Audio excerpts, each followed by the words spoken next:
Unbelievable tale of justice. Picture this: a peaceful medieval town, a typical day, until a pig is dragged into the courtroom, shackled, humiliated, and standing trial for murder. Not a metaphor, not a joke. This was real.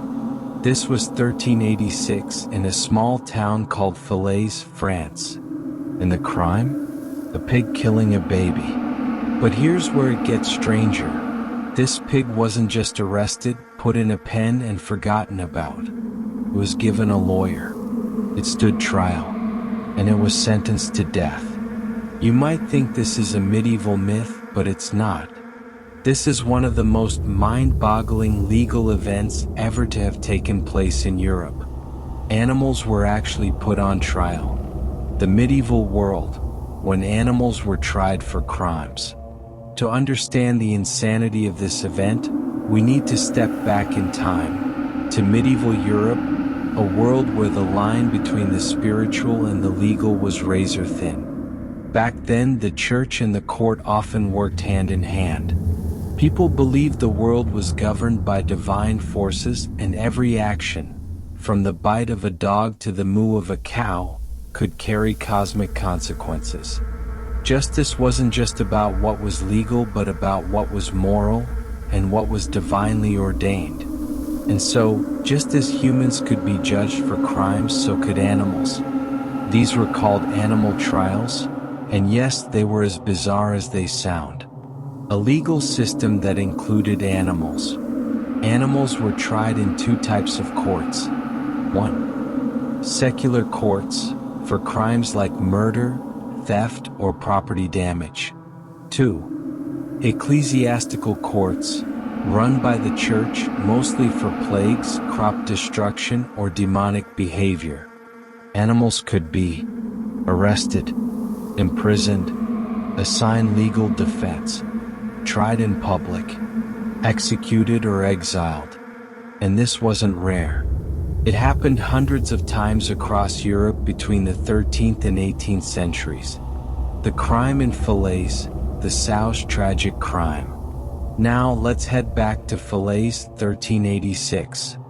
Picture the town square, the cold, damp air, the townsfolk gathering. A pig, a sow, not a wild beast but an ordinary farm animal, had wandered into a home where a baby lay. The pig attacked. The child was mutilated and later died from the injuries. A tragedy, yes, but what followed was almost surreal. Instead of simply blaming the owner, the local town council decided that the pig was not only the perpetrator but also guilty of murder. The sow was arrested, shackled, and thrown into a makeshift jail. But the story doesn't end there.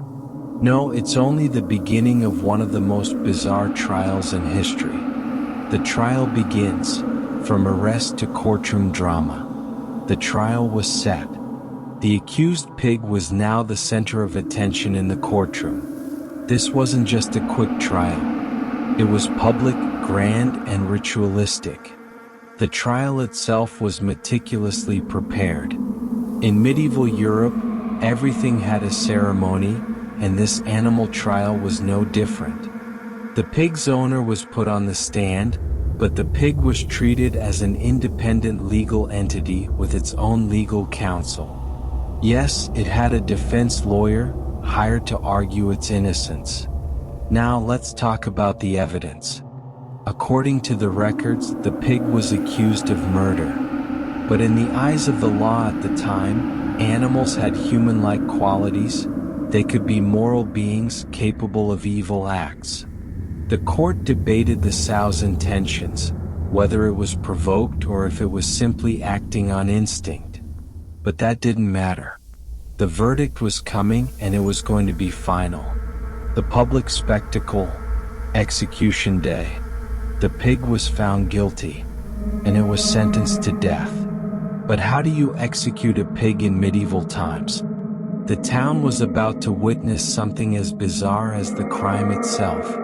The pig was dressed in human clothes, paraded through the streets, and then publicly hanged in the town square, like a human criminal. It wasn't just about killing the animal.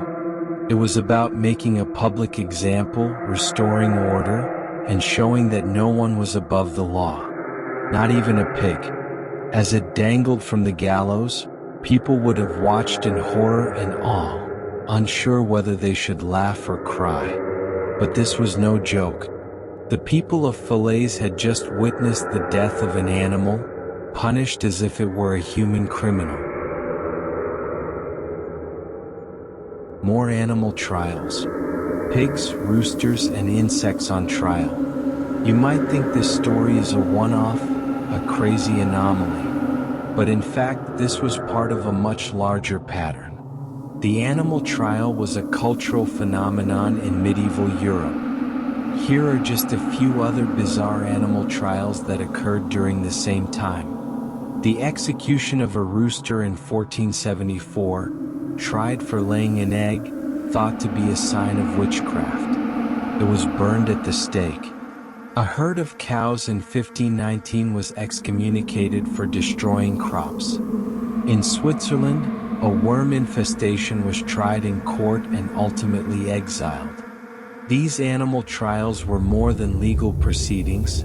They were public spectacles, meant to reinforce authority and teach moral lessons. Why did this happen? The psychology behind animal trials. So, why did these animal trials happen in the first place? Why would an entire society believe that animals could be guilty of crimes? Well, back then, justice wasn't about fairness as we understand it today. It was about divine order. If a crime happened, the belief was that it disrupted the moral fabric of society. And animals, especially domesticated ones, were seen as part of the natural order. This was an era where the supernatural and the spiritual were very much alive in people's daily lives. In a world ruled by fear of the unknown, animals became symbols of both good and evil. Conclusion. Reflections on a forgotten past. As we look back at this trial, it's easy to laugh or think that medieval people were simply superstitious or misguided. But in truth, these bizarre trials were a reflection of the times. Times when fear, faith, and order were constantly at odds. We may not put pigs on trial anymore, but we do live in a world where justice is subjective, and laws reflect the culture and beliefs of the time. So, the next time you hear someone say, "That's a crazy story," remember, some of the wildest tales from history aren't really that wild at all. Subscribe for more haunting tales, historical mysteries, and unbelievable true stories.